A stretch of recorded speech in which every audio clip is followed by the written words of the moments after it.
Yes guys, hope you're doing well. My name is Junaid. I'm a third-year medical student studying at Newcastle University, and today I'm going to be making another video as part of my COVID interview medicine series. I've got a cap on because my trim's kind of dead right now and lockdown did me kind of dirty, but yeah, we'll just roll with it. But anyway, today I'm going to be going over the topic of medical ethics.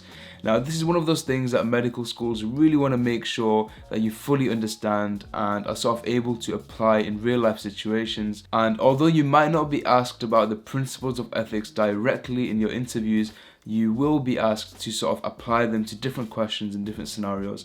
So having a good understanding will really help you guys, and that's what I hope for you guys to achieve by the end of this video. So if you guys already have a fair understanding of medical ethics, then you can probably give this video a miss and check out some of my other videos to do with the medicine interviews. But if you guys are approaching this topic for the first time, then stick around and yeah, we'll go through all the various things to talk about. So when we use the term medical ethics, what we're actually referring to are four main principles that sort of define our judgment and decision making as doctors. And when I'm referring to these four principles, they're actually more commonly known as the four pillars of medical ethics. So we have beneficence, non-maleficence, autonomy, and justice. So as a doctor, at any one time, you may be simultaneously applying and also disregarding these medical ethics.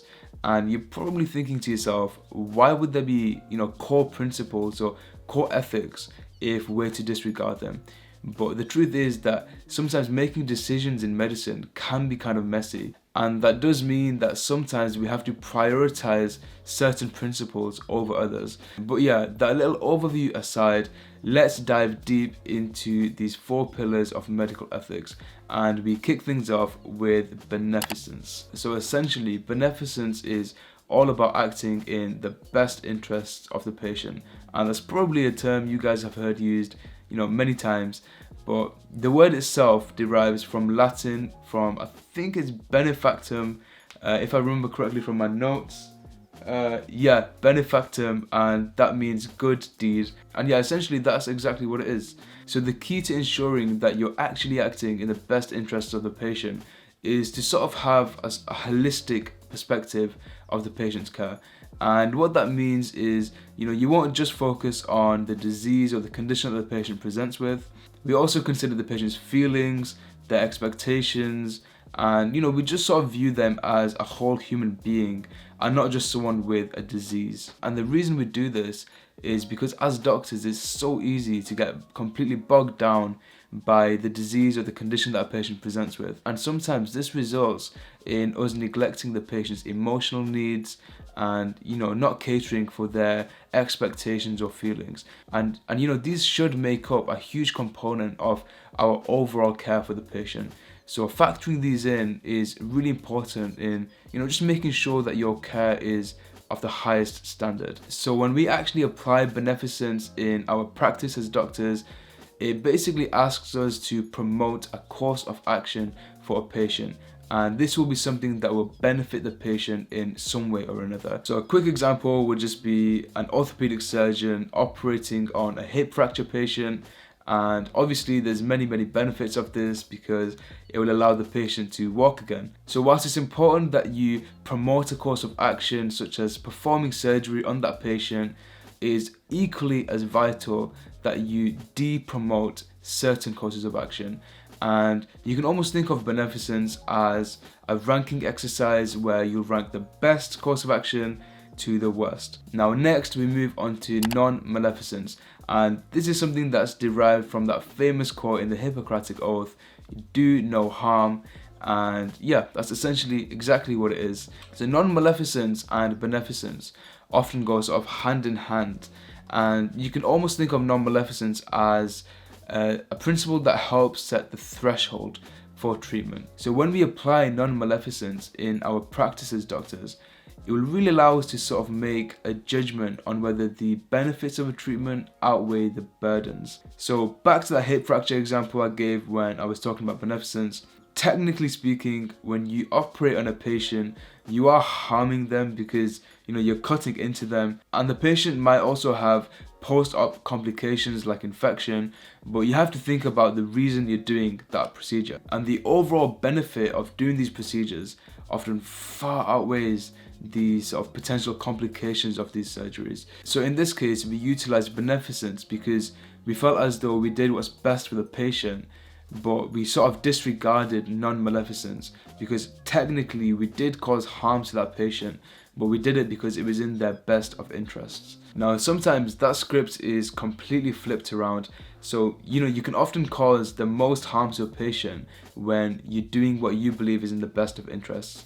So an example would be an old, frail person having a heart attack, and you as a doctor doing, quite extensive CPR on that patient. Now, CPR, I don't know if you guys know this, but it's quite a traumatic and violent sort of procedure, and in the process it's quite common for people to break ribs, have internal bleeding, and it can often result in a patient's quality of life being drastically reduced, especially if that patient is quite old and frail, and their chances of recovering and healing from that are quite slim. So yeah, this is why it's so important that we have to sometimes prioritize certain ethical principles over others, and we have to view the patient's health and conditions sort of holistically as a whole, and really sort of think about the long-term effects of any treatment or management plan that we suggest.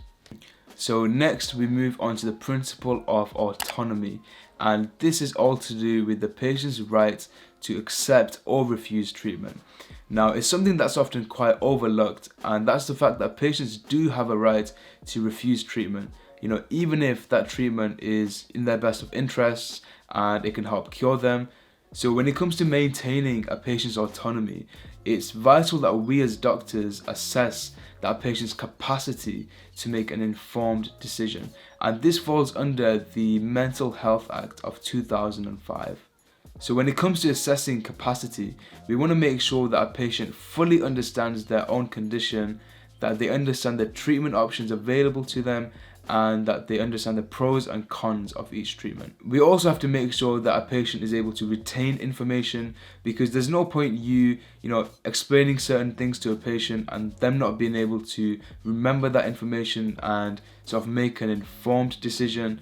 And finally, we have to make sure that patients can actually consent to these treatment options. So once we feel that patients satisfy these three components of the capacity assessment, their autonomy will be kept in place, and at that point it's up to the patient whether they want to accept or refuse any treatment options. And even if refusing treatment means that the patient will die, then that is the patient's decision, and we as doctors have to respect that. So yeah, even if patients do have autonomy, it's really important to note that they can't demand treatment.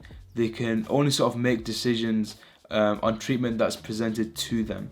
And yeah, that's something that you should almost make note of, because it does happen in actual practice. Patients will demand certain treatments and say that they've read certain things up online, but at the end of the day, as the doctor, it's up to you which treatments to present to that patient, and then it's up to the patient which treatment to pick from those options. So there are certain cases where doctors can overrule a patient's autonomy, and this would be where a patient is unable to consent. And an example of this would be where a patient has passed out, and obviously they can't consent in that case. So yeah, the doctor just does what they believe to be in the best interest of the patient. And yeah, it's also important to note that family members and friends can't consent on behalf of a patient, but they can sort of help a doctor understand a patient's wishes. But at the end of the day, it is up to the doctor to decide what's best for that patient, not the family themselves. And last but not least, we have justice. And this is all to do with fairness among society, the sort of basic human rights of patients, and also the legal side of medicine. Now, the reason this principle exists is so that discrimination of patients is minimal, and that it's only used on the basis of clinical needs. So an example would be where an emergency surgery is prioritized over an elective surgery for obvious reasons.